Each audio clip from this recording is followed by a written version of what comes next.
Hello दोस्तों, family का साथ होना बहुत ज़रूरी होता है। सुख अगर बढ़ जाए तो उनके साथ और बढ़ जाता है, और अगर तुम्हें लाइफ में दुख होता है तो बांटने से घट जाता है।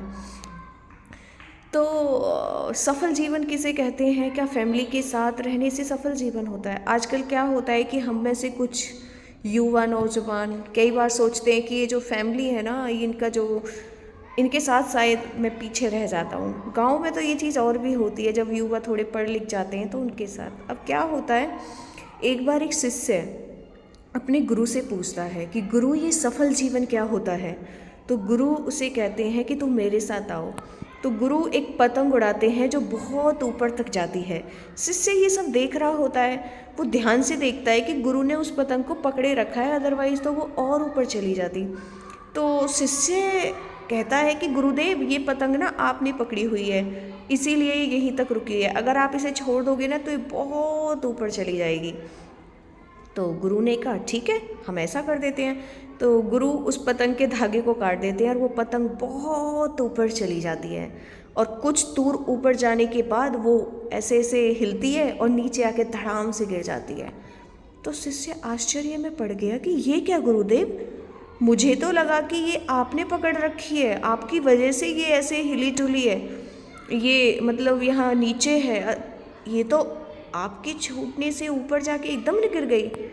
गुरुदेव ने कहा, बेटा सेम तुम्हारे परिवार फैमिली का जो अनुशासन होता है ना, उसके साथ होता है।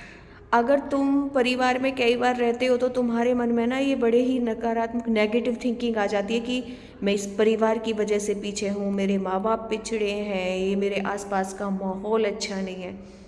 पर पता है, जो पेड़ अपनी जड़, अपनी संस्कार, अपनी फैमिली, अपने परिवार को पकड़े रहते हैं ना, वो बहुत ऊपर तक चले जाते हैं। जैसे ये पतंग, अगर तुम अपनी लाइफ में अपनी फैमिली या संस्कार को जिस दिन अपनी गलत दृष्टिकोण से देखने लगोगे, तुम इस पतंग की तरह हो जाओगे।